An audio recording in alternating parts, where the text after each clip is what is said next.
નમસ્તે વિદ્યાર્થી મિત્રો, ધોરણ 9 વિષય વિજ્ઞાન પ્રકરણ નંબર 8 ગતિ ભાગ 2. છેલ્લા લેક્ચરમાં આપણે ગતિ વિશેના થોડીક પ્રસ્તાવના વિશે માહિતી મેળવી હતી. આજે આપણે સમજીશું ગતિનું વર્ણન. તો ગતિનું વર્ણન એટલે શું? જોઈએ શું કહેવા માગે છે કે આપણે કોઈ વસ્તુ ગતિ કરે છે એનું વર્ણન કરવું હોય તો કઈ રીતે કરી શકીએ? તો આપણે કોઈ વસ્તુનું સ્થાન અને સંદર્ભ બિંદુ નક્કી કરી અને રજૂ કરી શકીએ છીએ. કોઈ પણ વસ્તુનું સ્થાન શું નક્કી કરીને? તો કે સંદર્ભ બિંદુ નક્કી કરીને રજૂ કરી શકીએ છીએ. કઈ રીતે? તો કે આવો આપણે આ એક ઉદાહરણ દ્વારા સમજીએ. તો માની લો કે કોઈ એક ગામમાં એક શાળા રેલવે સ્ટેશનથી 2 કિલોમીટર ઉત્તર દિશામાં છે. ક્યાંથી? તો કે રેલવે સ્ટેશનથી. કેટલા કિલોમીટર? તો કે 2 કિલોમીટર. કઈ દિશામાં? તો કે ઉત્તર દિશામાં છે. તો આપણે તે શાળાનું સ્થાન નક્કી કરવા માટે કોની મદદ લીધી? તો કે રેલવે સ્ટેશનથી. તો રેલવે સ્ટેશનની સાપેક્ષે આપણે શાળાનું સ્થાન નક્કી કર્યું. તો આ ઉદાહરણમાં રેલવે સ્ટેશન છે એ એક કેવું બિંદુ છે? સંદર્ભ બિંદુ. ફરીથી પહેલું વાક્ય વાંચીએ કે આપણે કોઈ વસ્તુનું સ્થાન એ સંદર્ભ બિંદુથી નક્કી કરી શકીએ. આપણે આપણી ભાષામાં જો આપણી સ્કૂલનું ઉદાહરણ લઈએ તો કે નીલમાધવ પબ્લિક સ્કૂલ ક્યાં આવેલી છે? તો કે આસોપાલવ સોસાયટીની સામે. તો અહીંયા આસોપાલવ સોસાયટી છે એ આપણું કયું બિંદુ છે? સંદર્ભ બિંદુ છે. તો આમ કોઈ વસ્તુનું સ્થાન દર્શાવવા માટે આપણને સંદર્ભ બિંદુની જરૂર પડે છે અને આ સંદર્ભ બિંદુને આપણે ઉદ્ગમ બિંદુ તરીકે ઓળખીએ છીએ, જેને આપણે શું કહીશું? ઉદ્ગમ બિંદુ. તો અહીંયા આપણે આ ગતિનું વર્ણન કરવા માટે આપણે કોઈ એક વસ્તુની જરૂર પડશે જેને આપણે કહીશું સંદર્ભ બિંદુ, અને સંદર્ભ બિંદુ એટલે ઉદ્ગમ બિંદુ. આગળ વધીએ. આગળનો આપણો ટોપિક છે સુરેખ પથ પર ગતિ. કોના પર ગતિ? તો કે સુરેખ પથ પર ગતિ. તો સુરેખ પથ પર ગતિ સમજવા માટે સુરેખ પથ પર ગતિ જેનો અભ્યાસ આપણે અત્યારે કરવાના છીએ. તો જોઈએ સુરેખ પથ પર ગતિ છે એ આપણને શું કહેવા માગે છે? તો ગતિનો સૌથી સરળ પ્રકાર એ રેખીય ગતિ છે. બરાબર છે. કેવી ગતિ એ છે? તો કે રેખીય ગતિ. કોનો? તો કે ગતિનો જે સૌથી સરળ પ્રકાર છે, આ સરળ પ્રકાર છે એ કઈ ગતિ છે? તો કે રેખીય ગતિ છે. આપણે સૌ પ્રથમ એક ઉદાહરણ દ્વારા તેને શીખીશું કે ધારો કે કોઈ વસ્તુ સુરેખ પથ પર ગતિ કરી રહી છે અને વસ્તુ પોતાના ગતિબિંદુ 0 અથવા તો ઓથી શરૂ કરે છે, જેને સંદર્ભ બિંદુ તરીકે જોઈ શકાય. અહીંયા આપણને આકૃતિમાં આપેલું છે, જેને સંદર્ભ બિંદુ ગણી શકાય. ધારો કે તે કયા બિંદુ સુધી જાય છે? એ બિંદુ, પછી બી બિંદુ અને સી બિંદુ. જુદી જુદી ક્ષણે વસ્તુનું સ્થાન દર્શાવે છે. સૌ પ્રથમ વસ્તુ સી અને બી બિંદુઓ પાસેથી પસાર થઈ અને એ બિંદુ પાસે પહોંચે છે, અને ત્યારબાદ આ પથ પર પરત ફરે છે અને બી પાસેથી પસાર થઈ અને ફરી પાછી ક્યાં પહોંચે છે? તો કે સી સુધી પહોંચે છે. તો વસ્તુ દ્વારા આવરી લેવાયેલ કુલ ગતિપથ, બરાબર. તો વસ્તુ દ્વારા આવરી લેવાયેલ કુલ ગતિપથની આપણે વાત કરીએ તો આપણે જ્યાં સુધી જોઈ શકીએ છીએ ત્યાં સુધી વસ્તુ દ્વારા આવરી લેવાયેલ કુલ, પહેલાં વસ્તુ છે એ ઓથી તે એ સુધી જાય છે. તો કુલ કેટલું અંતર કાપે છે? તો કે 60 કિલોમીટર અંતર કાપે છે, આપણે જોઈ શકીએ છીએ. ત્યારબાદ વસ્તુ ક્યાં? એથી સી તરફ આવે છે, એટલે એથી સી સુધી, એ સી, જેનું અંતર કેટલું છે? તો કે જો આપણે ગણીએ તો 5, 10, 15, 20, 25, 30 અને 35. તો કેટલું અંતર થાય છે? 35 કિલોમીટર. તો વસ્તુ છે એ ટોટલ કેટલું અંતર કાપે છે? તો કે 95 કિલોમીટર અંતર કાપે છે. તો કે 60 કિલોમીટર કોના? તો કે ઓ થી એ સુધીના, અને એ થી સી. સી છે એ આપણું અંતિમ બિંદુ છે, કે છેલ્લે વસ્તુ છે એ સી ઉપર આવીને ઊભી રહી છે.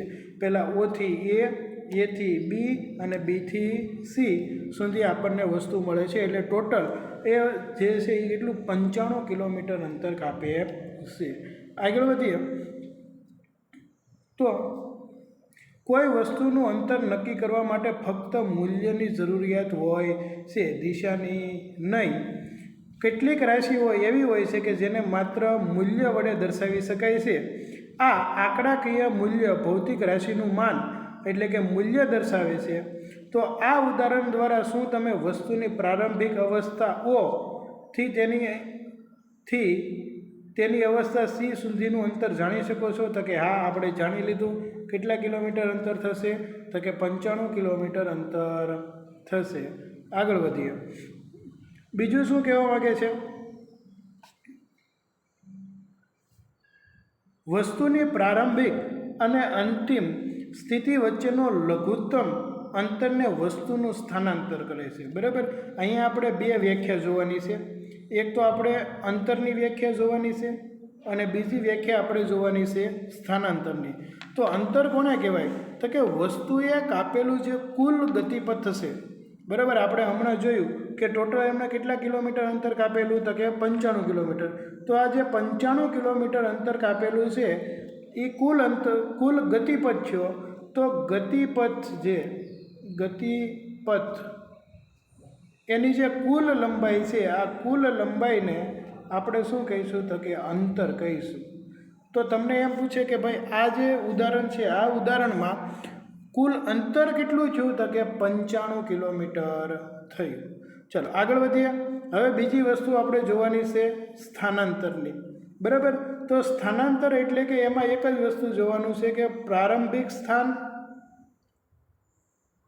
અને બીજું અંતિમ સ્થાન. પ્રારંભિક સ્થાન અને અંતિમ સ્થાન. પ્રારંભિક સ્થાન કોને કહેવાય?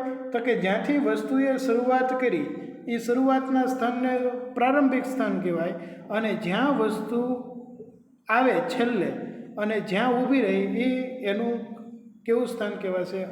અંતિમ સ્થાન કહેવાશે. તો અહીંયા ઉપર જોઈએ છે ત્યાં સુધી આપણે જોઈએ તો કે વસ્તુનું પ્રારંભિક સ્થાન કેટલું હતું? તો કે 0 ઉપર. અને અંતિમ સ્થાન કેટલું છે? તો કે સી ઉપર. આ કિસ્સામાં આપણને એમ પૂછવામાં આવે કે તેનું સ્થાનાંતર કેટલું? તો સ્થાનાંતરનું સૂત્ર છે અંતિમ સ્થાન માઇનસ પ્રારંભિક સ્થાન. તો અંતિમ સ્થાન કેટલું છે આપણું? અંતિમ સ્થાન કેટલું છે? તો કે 25 કિલોમીટર આવીને ઊભી રહી.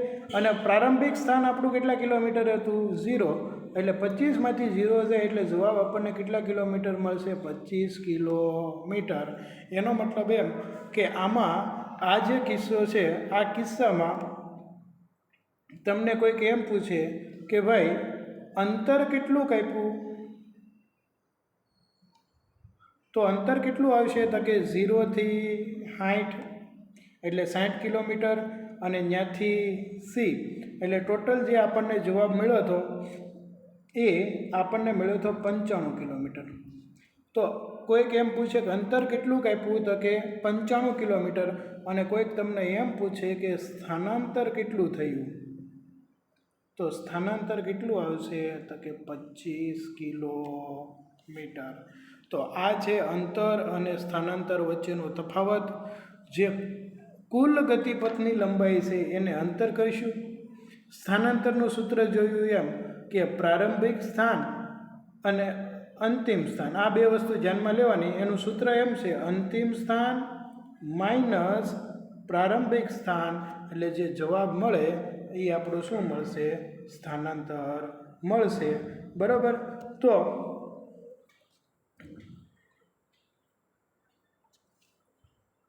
આ સિવાય આપણે એ પણ નોંધીએ કે ગતિ દરમિયાન સ્થાનાંતરનું મૂલ્ય શૂન્ય હોઈ શકે, પરંતુ અંતરનું મૂલ્ય શૂન્ય હોતું નથી. એના માટે આપણે એક ઉદાહરણ લઈએ કે ધારો કે આની આ જે વસ્તુ છે, આ વસ્તુ એ અહીંયા ઓ બિંદુથી શરૂઆત કરે, ત્યાંથી એ બિંદુએ જાય અને એ બિંદુએથી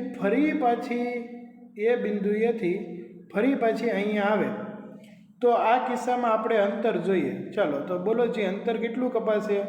તો કે 0 થી 60 એટલે 60 કિલોમીટર, અને 60 થી પાછું 0 એટલે પાછા 60 કિલોમીટર, એટલે 60 ને 60 120 કિલોમીટર. તો ટોટલ અંતર કેટલું કાપ્યું? 120 કિલોમીટર. અને કોઈ કેમ કહે કે સ્થાનાંતર, તો સ્થાનાંતર કેટલું થાય? તો કે વસ્તુ અહીંથી એ બિંદુ, પ્રારંભિક સ્થાન કેટલું? તો કે 0. અંતિમ સ્થાન કેટલું? તો કે 0. 0 - 0 બરાબર જવાબ શું આવશે? 0.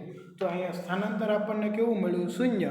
કેમ કે વસ્તુ જ્યાં હતી ત્યાંને ત્યાં પાછી આવી જાય છે. તો બરાબર. તો સ્થાનાંતરનું મૂલ્ય પ્લસ પણ હોઈ શકે, માઇનસ પણ હોઈ શકે અને શૂન્ય પણ હોઈ શકે. આ શૂન્યવાળું ઉદાહરણ. હવે બાકીનું ઉદાહરણ કયું? તો કે માઇનસવાળું. તો માઇનસવાળું ઉદાહરણ આપણે જોઈએ તો આપણે એવું વિચારીએ કે પદાર્થ અહીંયા સી ઉપરથી શરૂઆત કરે છે, સી ઉપરથી એ ઉપર જાય છે અને એ ઉપરથી ઓ ઉપર જાય છે. તો ત્યારે કેટલું અંતર કાપે? તો કે ગણીએ. 25 થી 60 એટલે 5, 10, 15, 20, 25, 30 અને 40. 40 અને 60, હા, એટલે ટોટલ કેટલા કિલોમીટર અંતર કાપે છે? 100 કિલોમીટર. બરાબર. 40 કિલોમીટરનું અંતર આ અને 100 કિલોમીટરનું 60 કિલોમીટરનું અંતર આ, એટલે ટોટલ કેટલું અંતર કાપશે? 100 કિલોમીટર. અને સ્થાનાંતરની વાત કરીએ તો સ્થાનાંતર બરાબર હું અંતિમ સ્થાન માઇનસ પ્રારંભિક સ્થાન. તો અંતિમ સ્થાન કેટલું આવ્યું? તો કે 0 એ. શરૂઆત ક્યાંથી કરી હતી? તો કે 25 એ. તો જવાબ કેટલો આવશે? -25. આમ અંતર હંમેશા પ્લસ હોય છે, જ્યારે સ્થાનાંતર પ્લસ પણ હોઈ શકે, માઇનસ પણ હોઈ શકે અને ઋણ પણ હોઈ શકે છે. બસ આજના વિડીયોમાં એટલું જ. અસ્તુ. જય હિન્દ, જય ભારત. આગળનો જે ભાગ છે એ આપણે